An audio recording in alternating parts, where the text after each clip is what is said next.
Hello, I'm David. Hi, I'm Julie. Now we're going to do a review of Emerge by Pandasaurus Games. This is for 2 to 4 players. It takes about 75 minutes to play. It's for ages 14 and up. Although you can play with younger people because companies use those age recommendations to avoid product testing that's required in some countries. So we're going to give an overview, then we'll give a rating and the reasons for a rating. So this is a score the most points game using dice and placing, growing your islands and placing tree and animal meeples over 8 rounds. And so you'll start out with 6 dice, and as the sailboat moves along, you'll acquire more dice as the game moves along. So you eventually can have 10 dice. How do you score points in this game?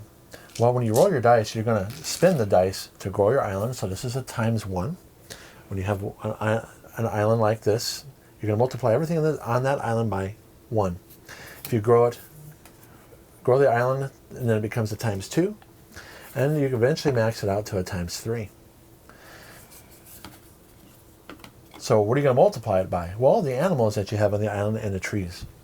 So this shows you the game as we scored it in the How to Play and Playthrough. So you can have up to 4 plants on an island, 1 of each animal. So this would be 1, 2, 3, 4, 5, 6, 7 ×3, 21 points. However, if you have biodiversity, meaning you have at least a plant and 1 of each animal, not including birds, I'll explain that in a moment, that would be 21 plus 3, 24 points. So you can score a maximum of 24. This island here is a ×2 island, and only got 2 high. And it has 1, 2, 3, 5 meeples, so this is 2 × 5, 10. Now there's some interesting rules with the birds. You can spin your dice to move the birds from the mainland to an island. You know, when it lands on a new island, for instance, this is based on science, it brings seeds with it and a tree is planted. That's how you can get 4 trees, because normally you can only plant 3 trees by spinning dice. To get your 4th tree, you have to have a bird land on the island, and if there's already a bird there, the bird would have to leave and then come back and then add another tree. So you are limited to 3 trees unless a bird lands there to add a 4th tree. Now that's where you get some of the take that in this game, is because you can take away someone's bird and have it land on your island, and they would lose some points. Now you'll see here that there's little volcanoes. As the sailboat moves along, like I said, you get dice from after turn 1, when you get to turn 2, you get those dice. But when you move along here, you also flip up these little volcanoes to research tokens. You could spend 2 dice to get those, and then you can spend them on your turn, but not on the same turn that you acquire them when you acquire them with dice. When you acquire a research token by building an island there, you can spend it on the same turn that you acquired it. So if I build an island here, I get this research token and I could spend it on that turn if I wanted to. Here are goal cards, and they're different every game. There is a stack here, and you draw 4 randomly, and you can only have 1 of each type. So if you did get another seal, another turtle, for instance, you'd have to put it back and draw a different one. So you keep track of this, and you use these little tokens here if you meet the condition. And so it's a race here. Whoever meets it first will get 5 points, and then in a 2-player game, the next person will get 3 points. So it says here, use 3 research tokens in the same round. And so if you're able to do that, and you're the first one, you get 5 points. So you'll score those at the end of the game. Now, how does the basic mechanics work? So you roll your 6 dice. Well, first off, the turn phase. I'll explain a little bit of that, and then we will give our rating. I just want to make sure I use the right vocabulary here. Okay, so you have the ship phase. That's where you move the sailboat, and you flip up any little volcanoes to research tokens. And then now we're going to do the modifier phase, where you decide, do you want to remove any of these modifier tiles? So if I already had one on here and I didn't want to go for 2 birds, meaning I can use 5s and 6s to get birds, I can remove it. Now the next part of this phase is whether or not you remove a modifier tile, You can add a new one, or you can move one that's already existing. So say I want to go get more tectonic activity and I want to keep that open, and then add another tectonic tile and cover up the turtle. So now I'll get birds on 4 and 6s and tectonic activity on 3s and 5s. And crabs and plants. Now, you need to build an order. You have to have a plant there first before you can get a crab. You have to have a crab before you can get a turtle. And you have to have a turtle before you get a seal. Birds, you move them from the mainland here. You get them to your island. That's where you can add a tree. And you can take them from other people's islands. So why do you want these tiles? Well, let's give an example here. Let's say it's the beginning of the game. And I add a tree. I don't need birds right away because I want to get trees on my one island over here. Okay, so I roll the 6 dice. I've covered up the birds. Actually, I'll cover up the seal because you can't get seals until you have the other 2. So I'll cover up the seal. Maybe I would want to have the bird. Okay, so I roll. Now I allocate these. And we do this simultaneously. So this is the discovery phase. So we both roll our dice. And then we're seeing what we can do with them. Do you want me to do that too? No, it doesn't. Not that important. So here we go. I can add a tree for a second tree with 2 dice, or add 1 tree with 1 die. My tectonic activity, I need 2 dice. I can't do anything with the turtle because I need 3 dice for the turtles, 3 threes, and I do have another tree here. So, but you can spend these modifier tiles to manipulate the dice, and you could do it once per round, and then you would turn it over, showing that you used it, and then you would flip it back before the next round. So I could add 1 or 2 to a die. That's before I spin it. So you take turns spinning dice. So let's say I really want to grow my island. So I didn't have this here yet. And so I'm going to spin this. I'm going to add 2 to this 3, making it a 5. Now, for my turn, I'm going to spend the 2 5s and put an island here. And let's say I got, where's the research token? I got this research token. Okay. Now Julie would go and she would do something. Then it comes back to me. Now I don't have any trees here yet. So I'm going to spend 1 die. You can see right here. It only costs 1 die to get your first tree. Then it costs 2 dice to get your second tree. So I spend 1 die and I add a tree. Then Julie goes. Okay. Now I could spend 2 dice to get a research token if I really wanted to, but I got 2 dice here I can use to get a second tree, so I'm going to do that. So now I have 2 trees here. Then Julie goes and I have 1 die left. Now I can't spend it to get a research token because I need 2 dice. I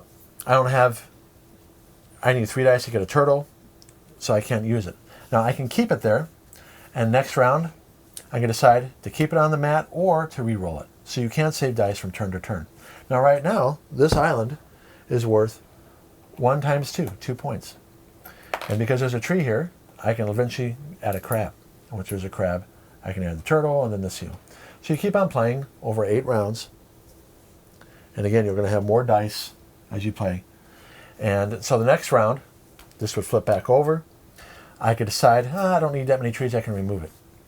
And then, once I decide whether or not I want to remove a modifier tile, I decide, do I want to add 1? And you can only have 2. In other words, there's a reason why this is separated here. I can't have 3 volcanoes, okay, up. This is why Julie has her set and I have my set. So I can decide, do I move this or do I add something else? So let's say I want to go for crabs now. I'm going to cover up the bird. So this gives me a better chance to get crabs, and I'm still going for trees. Or I could decide not to add the crab and just move the tree and say I don't know why I would do this because I don't have a crab or a turtle yet, but that's eventually, you can fill this up. You can even cover up the same one because you get the power, see? So I'm thinking, well, I don't really want to get a second crab, but I can cover up a crab, my own crab, just so I can get that power. So that's what you're doing. You're modifying the dice, manipulating it so that way you can get meeples on your islands and grow your islands, and you can spend research tokens anytime during your turn if you didn't acquire it the same turn, except if you got it when you placed an island. So here, for instance, instead of needing 2 dice to place a crab, I only need 1 die. So that is how you play. Let's go over our rating now. So Julie said an 8, very enjoy playing, and which adjusted. And I said 7.5, usually willing to play. Now I did have it at an 8 before our last playthrough, and I'll explain why. Well, it's very much a thematic score, the most points, dice allocation, and manipulation game. We like dice games. So that right there is going to score extra points for us. So it's interesting luck mitigation and bonus possibilities where you're using the modifier tiles here, and then you're spinning the abilities to modify the dice. So that's cool. There is some luck mitigation. Now there's minor player interaction. You got a little bit of take that with the birds. So right here, for instance, Julie would be scoring That's a lot of points. Oh, I'm blue. well, yes, right here. If Julie is scoring this, and I wanted to be a meanie, I could, if I get the right dice to move a bird. So you can see here, if I can move the bird, I can make her lose 3 points because this is a level 3 island with a bird on it, and if I move this bird to one of my islands, she would lose 3 points. Yep. So a little bit of take that there. But it is a race game, and that you only have 8 turns to complete it. If I move the picture here. Right. But that's a good thing. This game, you don't need it to have it take a long. You don't want it to take a long time, because it's a little too repetitive and linear on repeat plays. Meaning you're always gonna. We messed up on this in the how to play and playthrough. You always start out with an island with a tree on it. We left out the tree on the playthrough, and then. But there's some differences. Do I build another island? Do I add more trees? Do I start with a crab? But you're really going to go in a certain progression. Now, other games do that, okay? But they tend to have more variety. For instance, Seven Wonders. You're always going to start out with the same cards in Seven Wonders. You know, Age 1 and then Age 2 and Age 3. But what you decide to go for and how and what's available to you makes it a little bit more variety. Whereas this, that's why I went down from an 8 to 7.5. Maybe there needs to be an expansion here to add a little bit more variety. The cool pieces in art, it's quality to average components. So definitely the meeples. Love the meeples. Are well done. This is nice thick cardboard here. Okay. But the cards are, let me see, are the cards, oh, they are linen finish. Yeah. And they have a foil stamp. Nice. The dice could be a little bit better, so that's why I said average. I mean, they're readable, but for a younger person, maybe pits would be better to have it so they can count easier for younger people. Yeah. In any case, the mats. The mats are thin, but they are laminated. Not laminated, they are linen finished.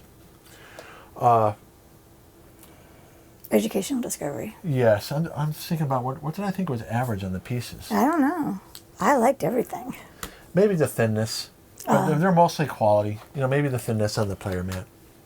So there's great educational discovery connections of science and math. This is what appealed to me when we saw this game at Gamma in March of 2022. Or was it April? I don't remember. That you can tie this in to science in terms of geology. Sure. And how the Ring of Fire in the Pacific Islands, how the Hawaiian Islands is part of a chain of islands that are now dormant that are under the sea. So eventually Hawaii will be underneath the ocean. Oh, gosh. And the new islands will appear ahead of it.